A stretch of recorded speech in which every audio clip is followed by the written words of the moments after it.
Fie and I am one of the founders and kind of the studio manager at Mud Ceramic Studios.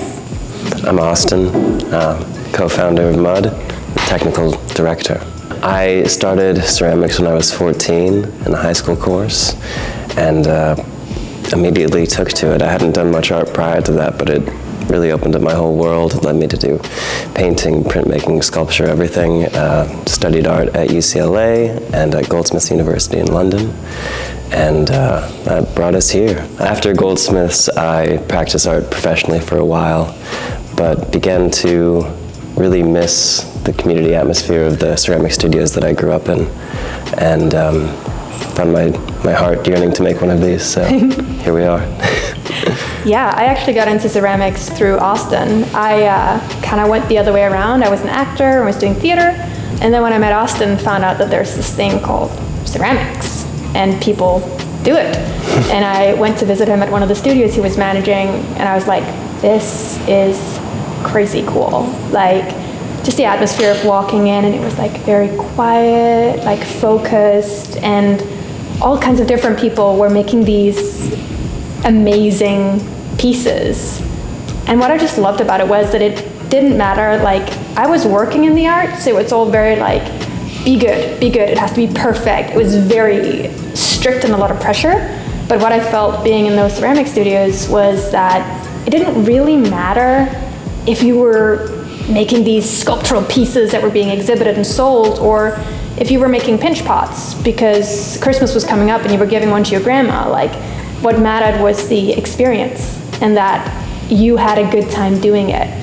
So that's what really, really drew me into it. What brought you to Bellingham? That one is kind of funny, but I'm sure a lot of people have the same story. We were both living in California, working in the entertainment industry, and we wanted to move. We were really only there for work, and we wanted to move somewhere that had the combination of forest and mountains and water. And there's like 3 places in the world that have that. And we're looking at like maps and looking at places, and Bellingham popped up. And we started reading about it, and when we came up here for the first time to visit it, we kind of just looked at each other when we came out of the car, and we're like, this is it. It's just the combination of the beautiful nature and the like small town vibe, the community. It's such a cool place.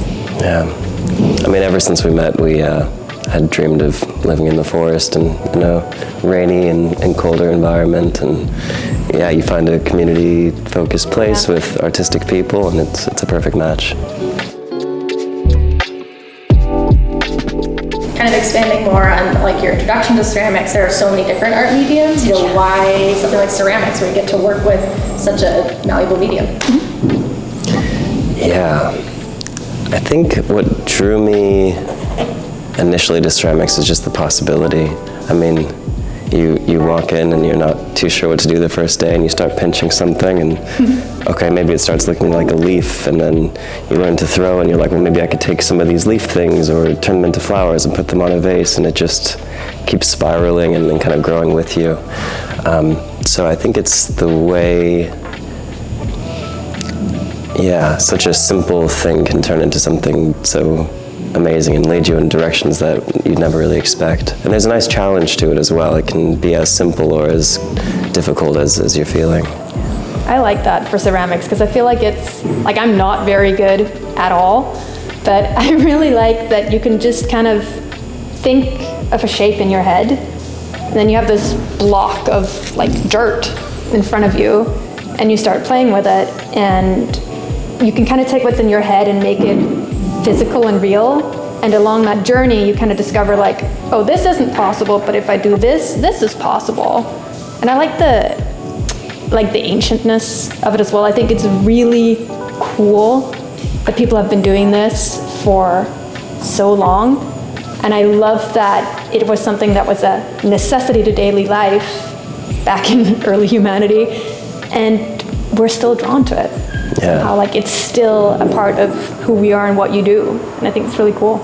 It really meets you where you're at. Like, if you come in and things are frantic, it can be very calming, or if you come in and you're feeling very open, you know, there are often people to talk to and collaborate with, so yeah, I love it.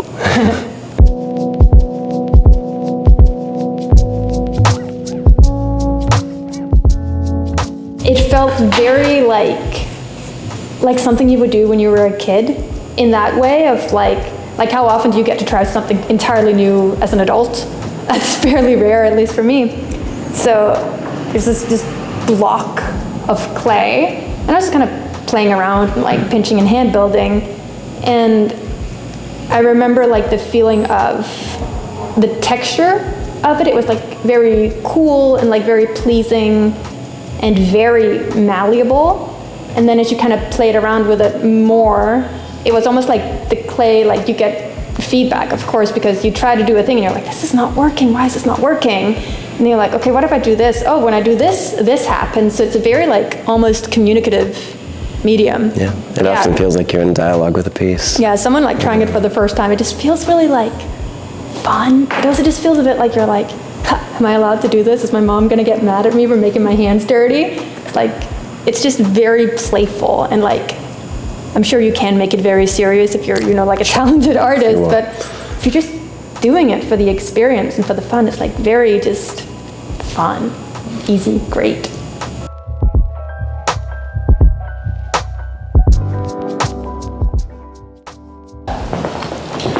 So after you've thrown a piece and it's dried and maybe you've trimmed a foot onto it, this is still extremely fragile, and this is known as greenware. And this would also, if you got this wet, it would disintegrate. Yeah, it would right? disintegrate. We could crack it right now, and I'm almost tempted to, but I won't. So this needs to be fired once. That's called a bisque firing, and it partially vitrifies the clay and makes it porous for the glaze, which is sort of a liquid clay, but with more silica in it and some coloring sometimes. So you take your bisque fired piece, dip it into a glaze, maybe paint the glaze on, and then fire it again at a hotter temperature, and that melts the glaze on it, and then it's usable and watertight. So there's our brief lesson on the life cycle of a piece. So there's like stages of drying. There's Yes. leather hard, bone dry, bone like dry. this. Yeah. Very gothic. Yeah, you don't want to fire a piece with water in it, because it will burst. We take care of the firing and making sure everything's ready to be fired here, so no exploding vessels at Mud. Nope, thankfully. So how does someone go about opening a ceramic studio? It was actually a really like, I'm sure in the process of it, we were like, oh my God. But now that I'm looking back at it, it was quite fun. We both had the idea kind of independently of each other. And then randomly we're talking one day and we're like, hey, I had this crazy idea. What if we opened a ceramic studio? And Austin was like, oh my God, I had the same idea. And we were like, okay, what would that look like? And kind of made a mock business plan and looked into finances and like, is this possible? Is there a need for it at all in this town? Would we be able to find a space? And kind of, yeah, just as we were kind of ticking off those boxes, we're like, okay, let's try getting a little more serious about it and looking for spaces. And then as we kind of looked, we learned more of like, okay, what kind of space do we need? What area, what kind of situation would even be amenable to having that? That's kind of it. Yeah, along the lines of opening the space, in some ways you could just have a wheel and a kiln in your basement or whatever. And you know, I've done that in the past and it's great, but the exciting thing for me with Mud is not just having a place to make, but a very inspiring and peaceful and beautiful place to make work in.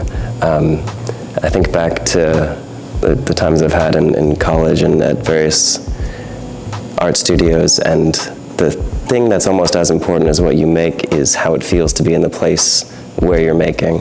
Yeah. And it was exciting to be able to make a place like that just feels so nice to be in and to work in. That's something that we really wanted to prioritize and was important to us with making this space, is that we didn't just want to set up a studio. We wanted to set up a studio where our members' art and their creativity is the focal point. And also just because it turns out there's a big demand in this town, And we wanted to help kind of service that and make it more accessible to people that, aren't able to have a wheel or a kiln or whatever set up in their living spaces. So that's kind of the deal with this for us, is that it's like, it's your studio, it's the member's studio. We just run it.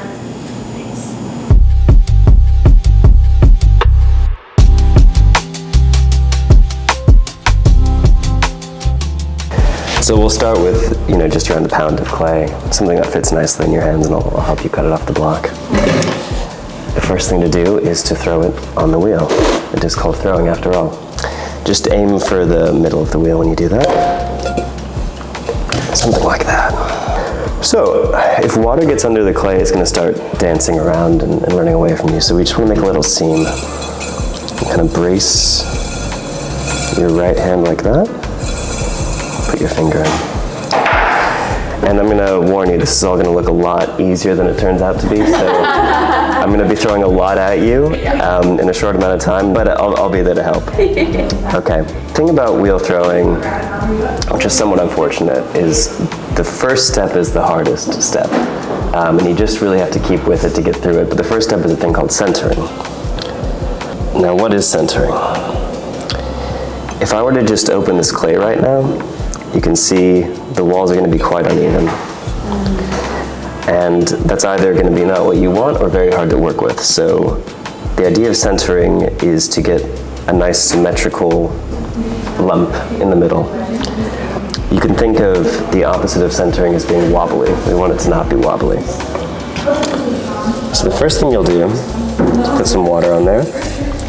And we just want to smooth it out a little bit. Grab your left wrist with your right arm. And I'm just sort of leaning my palm into the clay. Right now I'm not really centering, I'm just smoothing to make it easy to work with. Okay, that's the first part of centering, smooth it out. The way centering works is we make it a cone in the middle, because if you squeeze all the clay into the middle, it's in the center, yeah? And then we flatten the cone. So you're gonna make a low cone to start. And I recommend starting with gentle pressure, and then slowly increasing the pressure till you feel the clay move. Short cone, simple. All right, now we need a tall cone. If you try to just squeeze the bottom to make a tall cone, that will work, but you'll probably end up like cutting the clay off. Like if I squeeze here, it's gonna elongate and then I'll slice through it. So come down, brace with your left hand, come down behind your left hand with your right hand. So the idea is to give the clay nowhere to go but up. Tall cone. So now like the clay is in the center, but we can't do anything with this. So we just need to flatten it down. And I love this part, it's quite cool.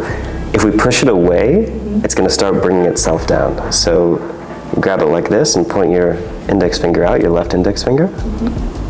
You'll feel the tip of the cone kind of in the center of your palm. You just push it away and down. I'm kind of using the meat of my thumb muscle here, and it's open for demonstration, but you'll brace it with your right hand here.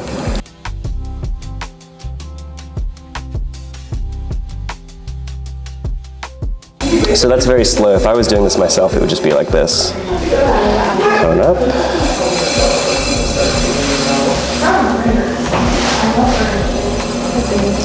Come down. Sort of hypnotic, right? That's amazing. Yeah. Okay, so our next step is to open it. Left hand on the clay. Left thumb, right index finger. The part everyone wants to try. And just go straight down. Maybe leave quarter and eighth of an inch there. That's important if you're going to work on the piece afterwards and trim the foot, how thick that is. We have centered and we've opened. I think for today our next step is going to be to raise it.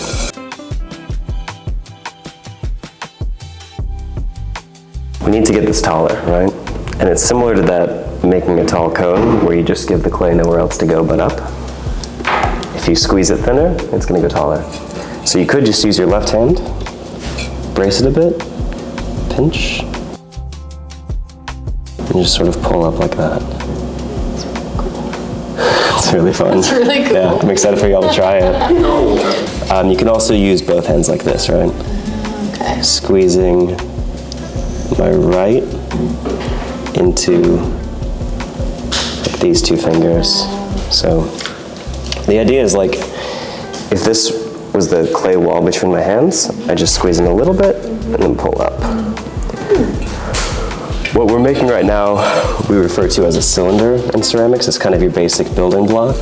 Take a cylinder and maybe narrow out the top and bring out the wall. That's how you start making a vase, right? If you imagine it being pinched in here and a little wider in there. Nice. Or like if you take a cylinder and pull the whole thing out, and then you start to get a bowl. This is kind of blowing my mind. It's just cool how quickly you're able to like change what it is. Like it's just very impressive. It's very responsive. Yeah. It makes sense that the foundational work is so important. Yep. Absolutely, yeah. All of the raising and everything, if you don't get that centering right, this all becomes a lot harder. How is the clay not falling over? Well, he's like, I can make it fall over. I'm sure we will have. Right now it's quite self-supporting, so as you bring it out into defying gravity territory, it starts to get a little bit trickier. yeah. But it can be done, you know, you just need to be careful. So the next thing would be to get it off the wheel. Yeah. The fun thing about ceramics is you can totally ruin the piece at every step, and there's a lot of steps.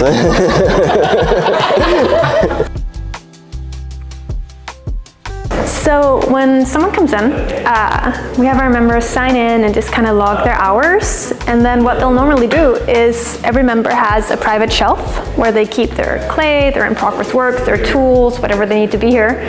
So they'll go and pick up either fresh clay or the piece that they're working on. And then these three are our hand building and kind of sculpting tables. And so you'll see a lot of our members, hand building and working on like bigger sculpture projects there. And then we have our wheels kind of spread around the side. So once someone is done with their session, depending on where they're at in the life cycle of the piece, they'll either put them back on their shelf to dry, or once they are ready to be fired, either bisque or glaze fired, they'll be going on one of the bisque or glaze fired shelves back there, and then we fire it for them, put it on the pickup shelf. And that's kind of it. It's very simple, but very easy. So here is our glazing room. And the easiest way to show you guys is kind of just looking at all of these are called test tiles. So the top row is all the Vachon white, then it's all a porcelain, and then it's another stoneware. And then we have rows of all our different glaze colors. So you can kind of see what glaze looks like on the different kinds of clay. And glaze is stored in these big buckets. I can actually show you guys. So like the turquoise, this one, there we go. It looks like this in it. Oh, very cool. It's cool, right?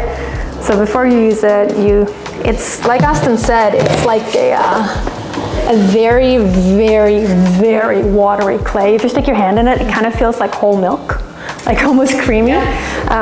Very, very watery clay with added chemicals and stuff. So you give it a big stir, you dunk your piece in there, and then you end up with that once it's fired.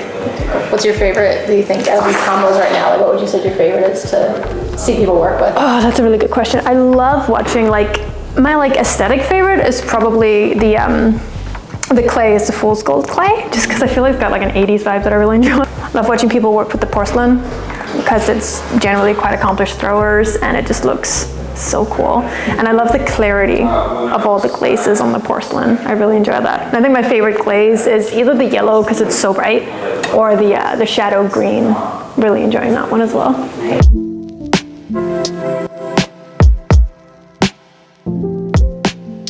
The studio is definitely centered around people's self-exploration and the memberships and coming in and doing your own thing, but classes are a really great way for people to learn the basics and then begin that journey more on their own. So there's two broad categories of making in ceramics. There's hand building and wheel throwing. Both very exciting and full of possibilities. Hand building can sort of sound more mysterious, I think, because people don't know the techniques, but that's like using slabs and coils and pinching to build sculptures and pottery. So we offer either separated classes where you're just doing hand building or you're just doing wheel throwing, and also combinations. Full on, almost like a college course, 12 weeks, 3-hour classes. Our 12-week course, which is beginner intermediate, where you can go from, I have never touched clay before in my life, to like very confidently being able to sit down at a wheel and throw a bowl, build whatever, like very much like I am now a confident potter and can kind of explore where you want to go. What is something you wish more people knew about the industry that you're in, that being like arts and something that is so hands-on like this? That would be more interesting. I've got a big one for this. Yeah, please. Yeet it in there. And it's maybe more of just a broader societal thought, but like the amount of people I meet who, especially, 25 plus, who just say like, I'm not creative, I can't draw, I don't know how to make art. It kind of breaks my heart. Yeah. And I just think creativity is part of being human. So I think the thing I wish people knew about ceramics is that it's even for the people who are intimidated by drawing or the technicality of painting. Like, you can really just come in and put the clay where you want it and it will be there. And it's very inviting in that way. So I think that's the thing, it's for everyone. Yeah, and for me, just like, I very much agree that like it's always heartbreaking when someone says to me like, I'm not creative. I'm like, yes, I promise you, you are. And I think that is so important. Like, we here, we don't care if you're good. We don't care if you want to make crazy complicated pieces, or like you said, if you're just going to hand build a mug for grandpa. Like, what I think is so important is like what you have to say with what you make, it matters. And it should be out in the world if you want to put it out in the world. I think it's always heartbreaking when someone's like, no, I can't, or I'm not very good. I'm like, I don't care. If you have something you want to express, we want to make a space where you can express it, where you can do it. Yeah, there's no wrong way to do it. Yeah, exactly. I mean, the most amazing thing, well, for one, every time you open the kiln, I've been doing this 16 years, every time you open it, it's like Christmas, or it's always a treat. But it's so exciting just to see what comes up in people's work, you know? I totally agree. Like, this is my first ceramic studio that I have worked in. Obviously, I've been peripherally involved a lot, but it's my first one that I've been like fully committed. But I'm such a sucker for our members. I'm like, every time I see someone make something or like something that's progressing, I'm like, oh my God, that's so good. Like, that's amazing. It's just so cool. Like, you walk in the morning and there's like new pieces on the shelves, and I think it's so impressive. Being surrounded by creativity every day is just, it's all you could ask for. Yeah. It's great. What do you love about the community of Bellingham? Oh, there's so much.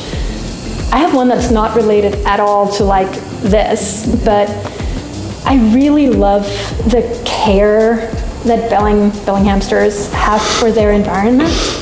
That is, it's such a, like, we live in one of the most beautiful places in the world, in my opinion, and the fact that people really, really care about it and care about respecting it and value it, that is just, I think that's amazing. And I think it's probably the first place I've lived where that has been like a defining aspect of a community. I think that's so cool. Yeah, and care for one another on that same note. It's all part of the same thing. The sense of community, right, I think is really big. Coming from a big city, that's definitely something different that I really appreciate. We're at 201 East Champion Street, across from Cafe Adagio. Mud_ceramics_studio on Instagram, and mudceramics.org on the interwebs. Yeah, if you just Google Mud Bellingham, it'll pop up somewhere. That'll do it too. Yeah, easier. And anything else you'd like to share about that we haven't asked you? Oh, I feel like we over-answered a lot of the questions.